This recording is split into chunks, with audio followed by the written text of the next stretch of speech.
Halo semuanya. Jadi saya adalah Nofran Donjri Bakti selaku mahasiswa pendidikan sosiologi. Kali ini saya akan membuat sebuah video untuk memenuhi tugas perkuliahan kearifan lokal dengan tema kearifan lokal dan ketahanan pangan. Saya tidak sendiri pada hari ini dan saya sudah bersama Datuk Iskandar selaku ketua adat di rumah Tuo Rantau Panjang, dan beliau bisa dikatakan sebagai ketua adat di Kabupaten Merangin karena peradaban Kabupaten Merangin merupakan awalnya di titik Rantau Panjang ini. Dia mau nanya nih tentang apa tuh budaya atau budaya tentang bebantai itu. Bisa Datuk sedikit ceritakan tentang budaya bebantai ini, latar belakang sejarahnya, kayak mana asal muasalnya, terus macam mana budaya bebantai terus tetap dipertahankan walaupun dah masuk modernisasi gitu. Masalah bantaian adat ini itu terlahir pada saat kita menganut agama Islam. Setelah agama Islam, sebelum Islam dulu kita memang sudah punya kerbau, tetapi kerbaunya itu yang bernama baneng.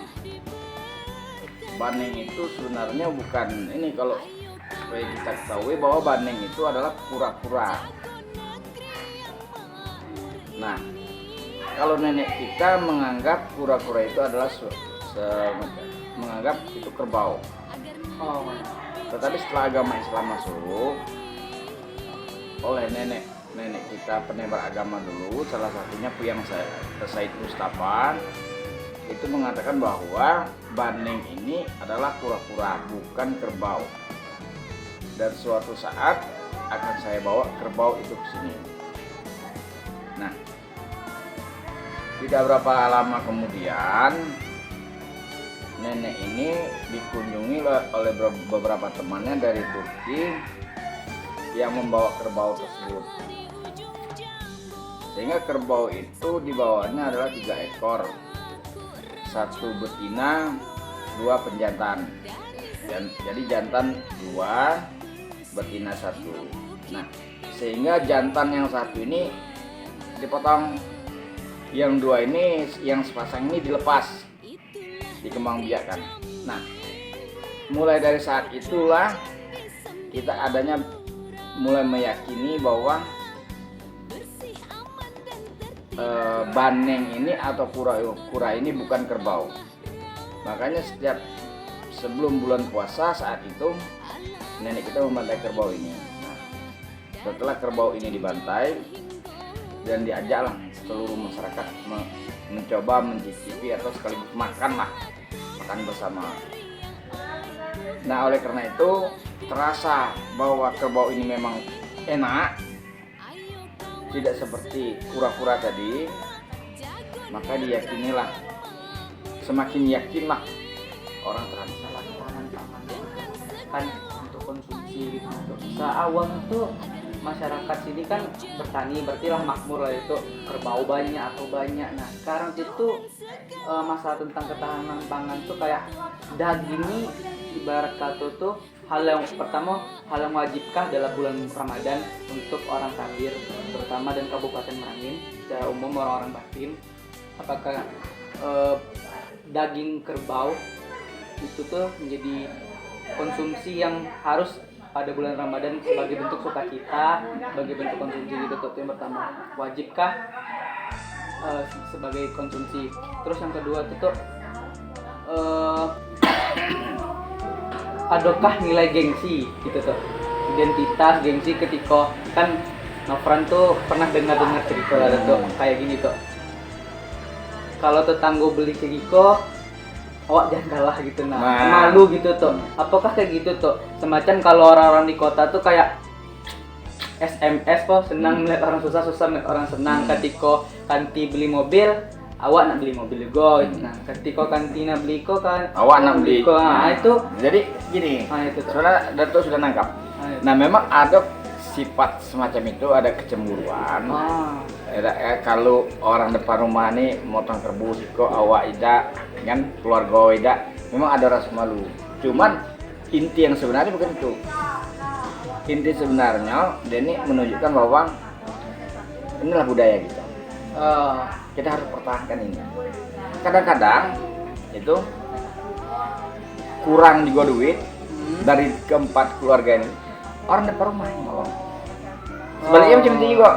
Cuman setiap rumah waktu itu kan dikit orang masih. Nah, itu harus macam itu harus. Bukan dalam arti kata dado harus diadokan bukan ya. Nah, cuman karena sedikit merasa malu, tumbuh baso wako tulang sama 8 kerek gitu. Nah, jadi akhirnya bertiga awak kok belum pe. Kita kan. Nah, jadi memang kecemburuan itu tetap ada kan untuk mempertahankan. Cuman sebenarnya demi kebudayaan tadi jangan sampai kita tertinggal. Nanti mungkin kalau tidak kita lakukan, tidak kita ikuti, wah tadi ngikut yang budaya wah itu. Nah itu mau tak mau dong.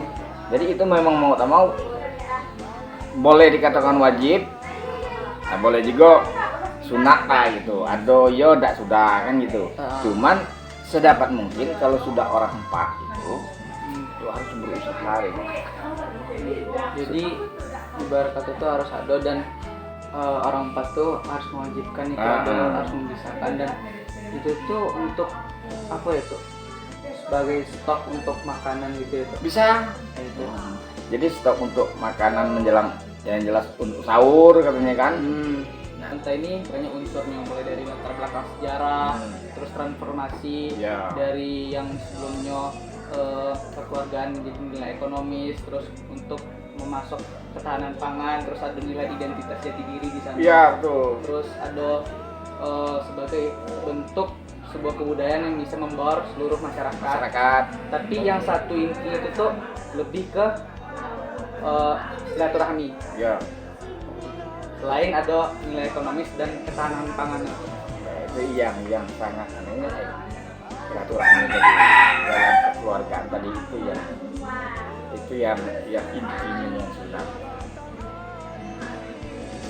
Mungkin itu aja.